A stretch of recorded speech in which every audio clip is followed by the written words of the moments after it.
पिता, पुत्र और पवित्र आत्मा के नाम पर आमीन। आप सबों को जय यीशु। आज हम लोग कैथोलिक कलीसिया का धर्म शिक्षा ग्रंथ के विषय में थोड़ा सा सीखेंगे। बहुत बड़ा एक सब्जेक्ट है और कैथोलिक कलीसिया का धर्म शिक्षा ग्रंथ इतना मोटा किताब है, बाइबल जैसे हैं। तो इसके विषय में मैं कुछ बातें बता कर देना चाहूँगा, क्योंकि कई बार मेरे क्लास में मैं इसी से सिखाता हूँ। कैथोलिक कलीसिया का धर्म शिक्षा ग्रंथ को CCC हम लोग जब लिखते वक्त कैटेकिज्म ऑफ कैथोलिक चर्च इसको लिखते हैं। ये क्या है, इसका उत्पत्ति, इसका शुरुआत क्या है, इस विषय में थोड़ा सा अभी बता कर देता हूँ। सन 1566 में 1566 में एक रोमन कैटेकिज्म नाम से एक किताब को पुरोहितों के लिए बनाया था। रोमन कैटेकिज्म 1566 में।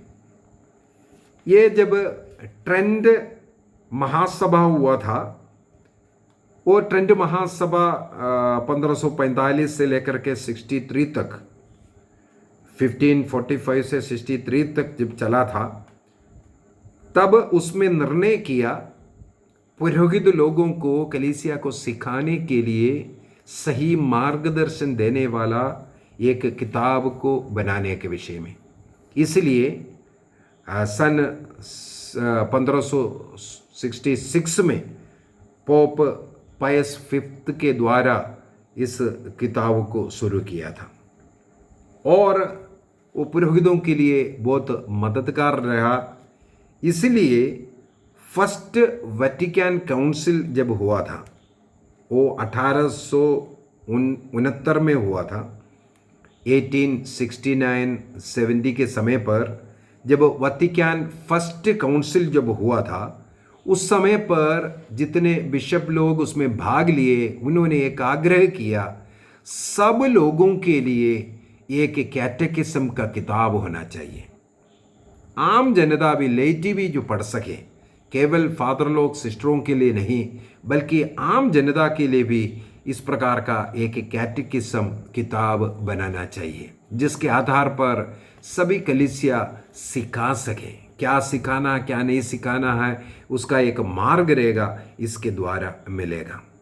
जब सेकंड वेटिकन काउंसिल 1962 से 65 तक जब हुआ था, उस सेकंड वेटिकन काउंसिल में भी ये निर्णय लिया, ये बहुत ही ज़रूरी है करके। तब एक निर्णय लिया, ज़रूर जल्दी से जल्दी एक कैटेकिज्म किताब को बनाएंगे करके। इसके बाद 1967 में, 1967 में और 1977 में दो सिनड हुआ था। इन सिनडों में भी इन्होंने आग्रह किया जल्दी से जल्दी कैटेकिज्म किताब बनाना चाहिए, लेकिन कोई काम शुरू भी नहीं हुआ था। इसलिए 1985 में जब सेकंड वेटिकन काउंसिल का 20th एनिवर्सरी मनाने के लिए एक इमरजेंसी बैठक, एक सिनड बुलाया था, स्पेशल सिनड बुलाया था। उस सिनड में फाइनली निर्णय किया कि हम लोग एक कैटेकिज्म किताब बनाएंगे। और उस समय पर बिशप जोसेफ राटसिंगर, जो हमारा भूतपूर्व जो संत पापा 265 जो संत पापा जो जोसेफ राटसिंगर, उनको नियुक्त किया ये कैटेकिज्म का किताब बनाने का। और इसके बाद कई कमेटियां बने, कौन सा सब्जेक्ट होना चाहिए, कैसे बनना चाहिए, सब बिशप जोसेफ राटसिंगर के द्वारा निर्णय किया।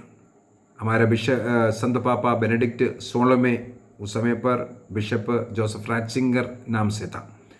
तो उनके अध्यक्षता में जो कमेटी बना और कमेटी के मेंबर्स उनको सब्जेक्ट देने लगे, उन लोग उसका मटेरियल्स इकट्ठा करने लगे, इसके बाद पुटअप करते थे, उसमें करेक्शन करते थे, फिर पुटअप करते थे। इस प्रकार समय लगता गया, लेकिन 11 अक्टूबर 1992 को 11 अक्टूबर 1992 को इस कैथोलिक कलीसिया का धर्म शिक्षा ग्रंथ इस रूप में आ गया। इसका लक्ष्य एक ही लक्ष्य है, कलीसिया को सही क्रिस्तीय विश्वास को सिखाना है, आधिकारिक रूप से सिखाना है।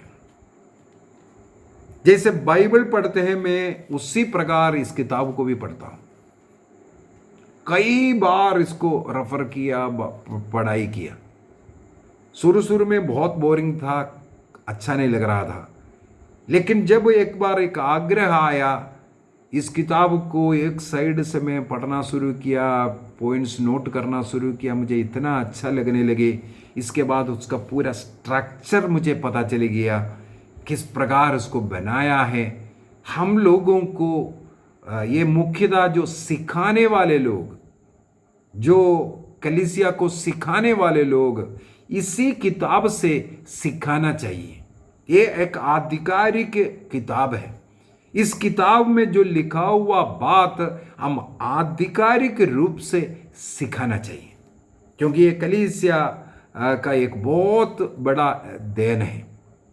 पवित्र बाइबल, कलीसिया की परंपरा और संत लोगों के द्वारा, हमारे पूर्व पिताओं के द्वारा, विद्वानों के द्वारा लिखे हुए किताबें ये और कैनन लो, इसको सब रेफर कर करके उसका कोट करते हुए इस किताब को बनाया है। और इस किताब का लक्ष्य तो मैंने बता दिया है, कलीसिया को आधिकारिक रूप से क्रिस्तीय विश्वास को कैसे सिखाना, यही ये किताब बता कर देता है। तो अर्थात एक किताब में जो लिखा हुआ है, ये कलीसिया का आधिकारिक टीचिंग है। और जो टीचर्स जितने भी है, टीचिंग कराने वाले, कलीसिया में सिखाने वाले जितने भी 100% इस किताब को अच्छी तरह पढ़ना है, ये कई बार पढ़ना है। जैसे हम लोग बाइबल को पढ़ते हैं, उसी प्रकार उसको समझना है, और बहुत ही लाभदायक किताब है। और इसके एक स्ट्रक्चर के विषय में मैं बता कर देना चाहूँगा। इस किताब का 4 पिल्लर पर खड़ा किया हुआ एक मकान के समान है। 4 पिल्लर वाला जो मकान है, उसके समान इस किताब को बनाया हुआ है। सबसे पहला, कैथोलिक कलीसिया क्या विश्वास करते हैं, हम लोग क्या विश्वास करते हैं, इसके विषय में ये किताब बता कर देता है। दूसरा पिल्लर है, हम क्या मनाता है, हमारे जीवन में कलीसिया में क्या मना रहा है, अर्थात संस्कार के विषय में। तीसरा, हम लोग किस प्रकार का जीवन बिता रहा है, अर्थात नियम, कमांडमेंट्स के विषय में। इसके बाद कलीसिया क्या प्रार्थना करती है, प्रार्थना के विषय में, विशेषकर आवर फादर का जो के बारे में बहुत ही सुंदर तरीके से। तो ये 4 पिल्लर हैं, अर्थात विश्वास का, संस्कार का, कमांडमेंट का और प्रेयर का। कलीसिया क्या विश्वास करते हैं, कलीसिया क्या मनाते हैं, कलीसिया कैसे जीवन बिताते हैं, कलीसिया क्या प्रार्थना करते हैं। ये 4 पिलर, अर्थात 4 मोटे भाग, पार्ट हम बोल सकते हैं इसके अंदर। उसके इर्द गिर्द का जो आपको सीखना है, उस पार्ट में जाकर के आप देख सकते हैं, आपको वहां पर उसका उत्तर मिलेगा। उदाहरण के लिए, जैसे विश्वास सब्जेक्ट, पहला पिलर को अगर हम उठाएंगे, हर पिलर को 2 भागों में हम विभाजित कर सकते हैं। हर ऐसा पार्ट को फिर से 2 भागों में विभाजित कर सकता है। पहला पार्ट में जैसे विश्वास है, विश्वास के जो जनरल बातें सब वो फर्स्ट पार्ट में बताएगा। जैसे फॉर एग्जाम्पल के लिए इसमें विश्वास के विषय में, क्योंकि ईश्वर में कैसे विश्वास करना उसके अंदर बाइबल के विषय में है, बाइबल की किताब के विषय में कैसे पढ़ना है, कौन पढ़ाना चाहिए, सब उसके लिखा हुआ है। बाइबल किसके अधिकार में ईश्वर ने दिया है, ये सब इसके अंदर लिखा हुआ है और उसके अनुसार हमें कलीसिया को सिखाना भी है। तो इस पार्ट जो फर्स्ट पार्ट ऑफ विश्वास, वो इस पूरे किताब का 39% में उसका वर्णन किया हुआ है। इसका मतलब विश्वास के विषय में हमें क्या विश्वास करना है, हमारा विश्वास कहाँ से आता है, ये सब ये बहुत ही अच्छे रीति से हमें ये सिखा रहा है। दूसरा भाग में उसका विश्वास का प्रेरितों का धर्मसार, अर्थात हम लोग विश्वास मंत्र बोलते हैं, प्रेरितों का धर्मसार, उसका 12 पार्ट है।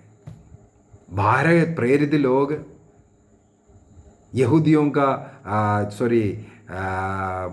इजरायली लोगों का 12 वंश, 12 गोत्र, ये दर्शाते हुए इसमें 12 जो मुख्य बातें हैं, पार्ट है प्रेरितों का धर्मसार के अंदर, उसका बहुत ही सुंदर तरीके से एक एक पार्ट को वर्णन करके दिया है। ये प्रेरितों का धर्मसार जो हम लोग बपतिस्मा का विश्वास दोहराने वाला, उसको वर्णन किया है। तो वो दूसरी पार्ट में रहता है। इसका मतलब मुख्य जो जनरल बातें फर्स्ट पार्ट में, सेकंड में उससे पकड़ करके जो विश्वास के जो बातें हैं, उसका जो विश्वास मंदिर के विषय में, प्रेरितों के धर्मसार के विषय में हम लोगों को मनन चिंतन करने के लिए मिलता है। दूसरा क्या मनाता है, मैंने बोला है वो संस्कार के विषय में। संस्कार के विषय में फर्स्ट पार्ट में जनरल बातें पूरा लिखेगा, क्या संस्कार है, कैसे है, सब सिखाएगा। इसके बाद 7 संस्कार के विषय में सेकंड पार्ट में मिलता है। उसी प्रकार तीसरे पार्ट में कमांडमेंट्स, नियम के विषय में ईश्वर ने कैसे कैसे नियम दिया है उसका पूरा वर्णन फर्स्ट पार्ट में है, और 10 कमांडमेंट्स और कलीसिया के 6 हुक्म वो सेकंड पार्ट में हमें मिलेगा। प्रेयर के विषय में भी उसी प्रकार जनरल प्रेयर कैसे करना है, क्या है, किस प्रकार का प्रेयर होता है, सब बातें फर्स्ट पार्ट के अंदर मिलेगा। और सेकंड पार्ट के अंदर हे पिता हमारे के विषय में। इस प्रकार बहुत ही सुंदर तरीके से इसको बनाया हुआ है और एक एक नंबर डाल करके इस कैटेकिज्म किताब के अंदर 2865 नंबर तक है। एक नंबर से लेकर के 2865 तक नंबर्स है। अर्थात हम लोग जब भी सीसीसी इतना नंबर या कैटेकिज्म इतना नंबर में ये लिखा हुआ करके जो बोल करके दे रहा है, इसका मतलब वो नंबर में जाओ, वहाँ उसके बारे में एक्सप्लेन किया हुआ मिलेगा। तो सीखने के लिए, पढ़ने के लिए और सिखाने के लिए बहुत ही सुंदर एक किताब है ये कैटेकिज्म। और इसके अनुसार एक और किताब बना हुआ है जिसका नाम है यूथ कैटेकिज्म, यूथ बच्चों के लिए। ये इतना बड़ा किताब हो सकता है वे लोग पढ़कर के समझ में नहीं आता है। अनेकों लोगों को यही प्रॉब्लम हो रहा है, इसको समझ में नहीं आ रहा बोल करके साइड में किनारा करता है। एक बार में शायद समझ में नहीं आएगा। मैं जब कभी रिट्रीट के लिए दूर दूर जाते हैं, ट्रेन में 2-3 सफ़र करते हैं दिन, मैं पूरे ट्रेन के अंदर यही किताब पढ़ता था और नोट करता था। इस प्रकार अनेकों समय वर्ष लगा, कई वर्ष लगाया, मैंने इसको पढ़ते गया और मेरे जीवन में वो बहुत प्रभाव डाला। इस कारण मैंने किताब जो पारिवारिक प्रार्थना एवं धर्म शिक्षा ग्रंथ जो लिखा, इसके अनुसार बहुत कुछ लिखने के लिए मददगार हुआ, मदद मिला। तो हमें सिखाने वाले लोग, विशेषकर धर्म के जो शिक्षा देने वाले, ये कैटेकिज्म ऑफ कैथोलिक चर्च को अच्छी तरह सीखें। हमसे कभी कोई गलती नहीं होगा, हम कभी पाखंडता नहीं सिखा सकता।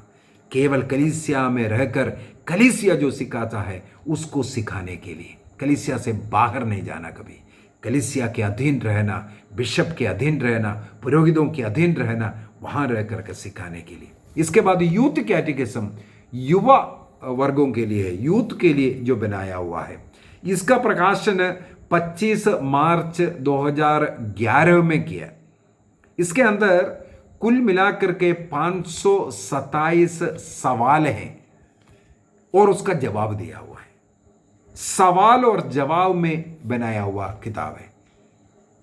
जो हमारे मन में कई सवाल हैं, जैसे मैंने आजकल जो क्लास ले रहा है इसमें सवाल डाल करके, ये प्रेरणा मुझे यहां से मिला। मेरे पारिवारिक प्रार्थना का जो धर्म शिक्षा भाग में भी वही मैंने किया है, क्वेश्चन, सवाल पूछना, उसका जवाब देने का, यहीं से मुझे प्रेरणा मिला। बहुत ही सुंदर किताब। हमारे मन में जो भी डाउट है कलीसिया के विषय में, विश्वास के विषय में, प्रार्थना के विषय में, ऐसे ऐसे सवालों का 527 सवालों का जवाब का किताब है, जिसे हम यूथ कैटेकिज्म कहते हैं। और दुख की बात केवल यही है, ये केवल अंग्रेजी में मिलेगा। भारत देश में केवल मलयालम भाषा और अंग्रेजी भाषा, केवल ये दो भाषा में भारत देश में की भाषा में मिल रहा है। तो जो अंग्रेजी जो जानते हैं या मलयालम जो पढ़ सकता है, उनके लिए बहुत ही सुंदर मलयालम में भी है, या अंग्रेजी जानने वालों को अंग्रेजी में इसको लेना पड़ेगा। ये हम लोगों के लिए बहुत ही सुंदर एक किताब है। निर्णय कीजिए, कैटेकिज्म ऑफ कैथोलिक चर्च को हम अच्छी तरह पढ़ेंगे और उसके अनुसार सिखाएंगे, जीवन जिएंगे। पिता, पुत्र और पवित्र आत्मा के नाम पर आमीन। आप सबों को जय यीशु।